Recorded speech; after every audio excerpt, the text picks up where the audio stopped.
Hey, Mike. Hello. David Moore, Dallas Morning News. Started to get some guys back today, Land and Cooks, and also Nealon. What were you able to tell from what they were able to do? Well, we were in a walkthrough, so they were able to participate in that. So it was great to have them back out there. And the other side of that is, now that you've done some more tests on Zach Martin, do you have a better feel for kind of what he's dealing with? He was in the rehab group today, so I mean it's a long week, but he's got a couple things he's dealing with. Clarence Hill, City, Dallas. You know, working with Dan Quinn the last 3 years, what can you learn from him to take from this game, and what can he learn from you? Can you talk about the chess match of going against a guy that worked under you? Well, I think the big thing with Dan is what he stands for. As a coach, in big picture, the culture that I'm sure he's created there. But schematically and just the way they play, that's what we've really been studying the last 2 weeks. You see a lot of similarities schematically to Dan's time here.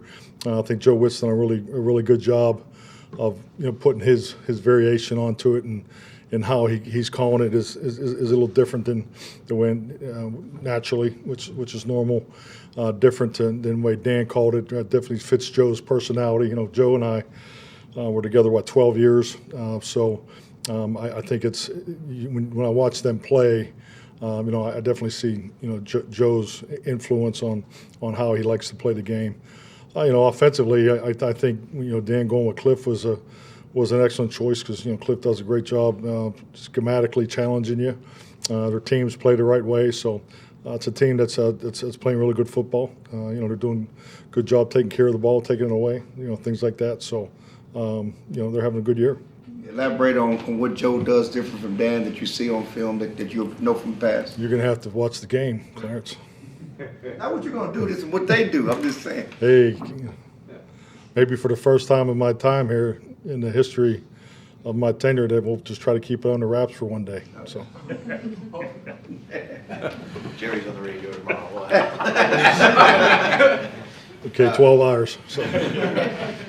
I'm Mike Todd Archer with ESPN. When you have these short weeks, condensed couple weeks here, when you get to the walkthrough process, is it as involved as a normal walkthrough that you guys have, like what we see in training camp and things, or is it more things that you do? I'd say it's similar to training camp on, I would think, the way you would view it.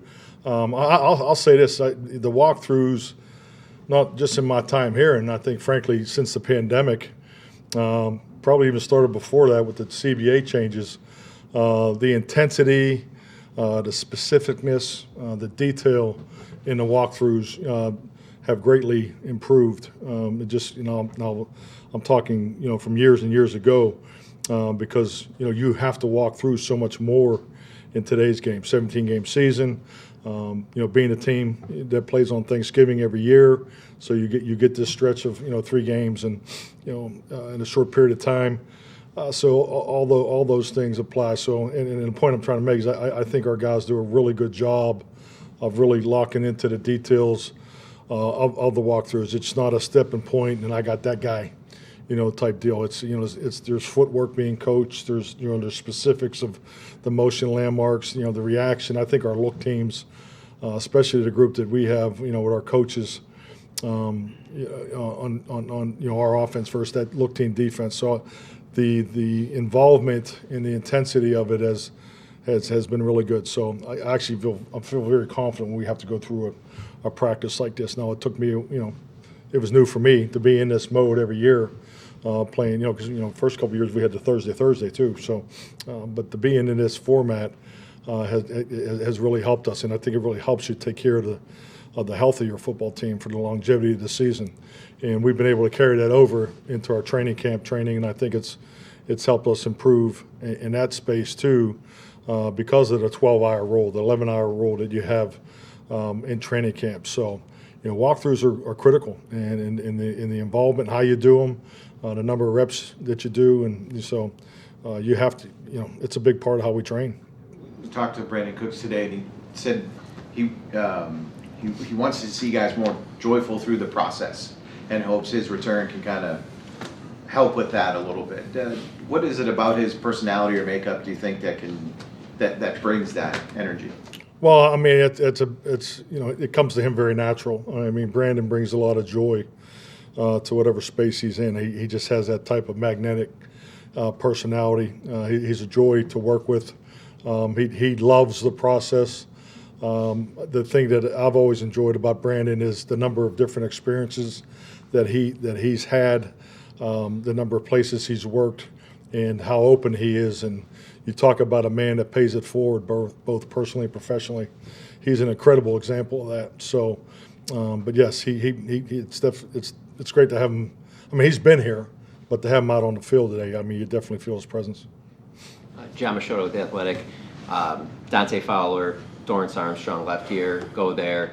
You guys obviously thought that, Nealon and Sam Williams would replace them in those two spots, but how tough has it been to really replace what you lost without those two guys?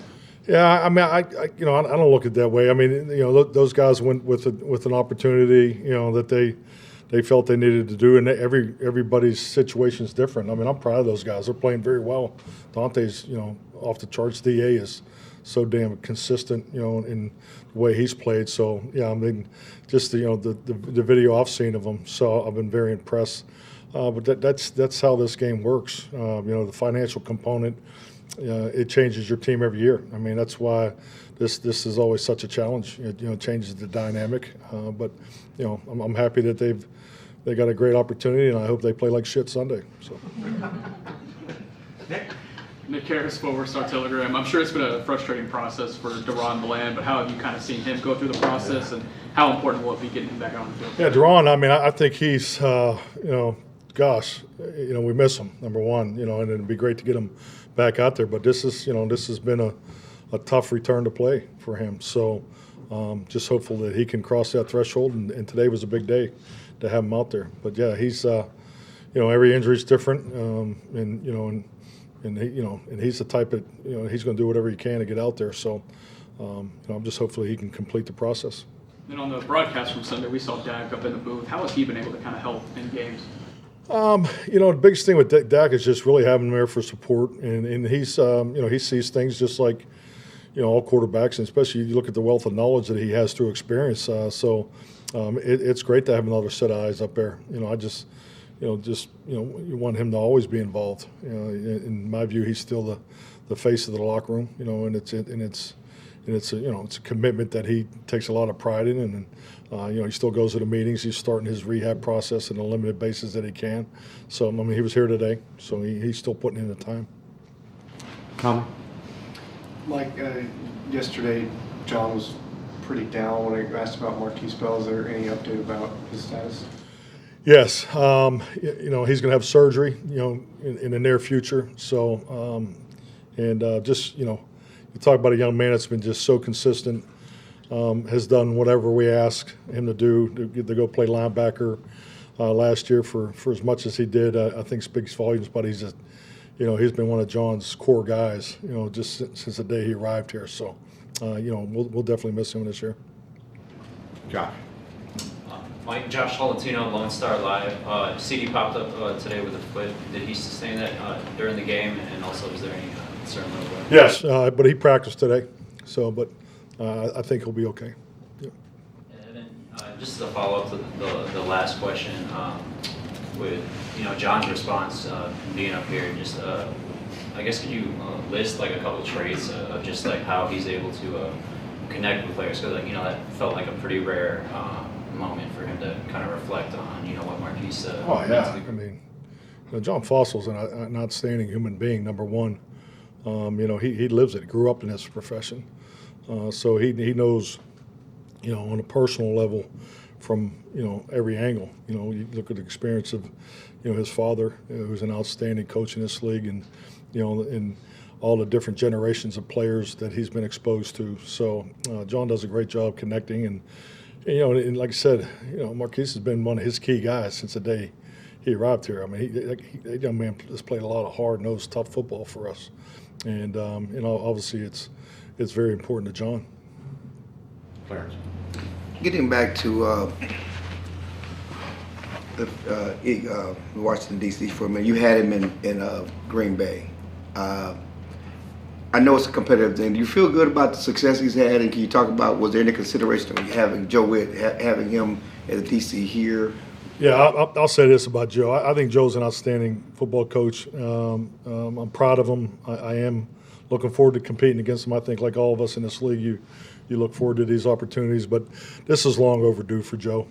Joe's been ready for quite some time. I know there's been times in our time together in Green Bay and even here where he was that guy. And regardless of how things happen, and he's doing a great job with his opportunity. And I think, like all of us, sometimes you have to, most of the time, frankly, you have to wait longer than you probably feel like you need to do. And I just know, my personal experience, when I look back, I thought I was ready for things that now I sit here now as a head coach that I really probably wasn't. But he's been ready for this opportunity for quite some time. And I think it clearly shows with the way, his defense is playing in year one. So, and like I said, I think like all of us, we're looking forward to competing against one another. But, I'm very happy for Joe. He's earned this. He's gone about it the right way for a long time. He's been an excellent coach in this league. I'm going to say I hired him back in, was that 2009, to 2008. So, and I think you're seeing the fruits of that path that he's taken. It's definitely showing. We talked about Dak for a little bit and being up in the booth. Will he go on road trips, or is that just too hard for him to get around? No, that's a good question. I don't know that, for example. I would think so, but I'm not sure about the travel with the surgery and how close to the surgery.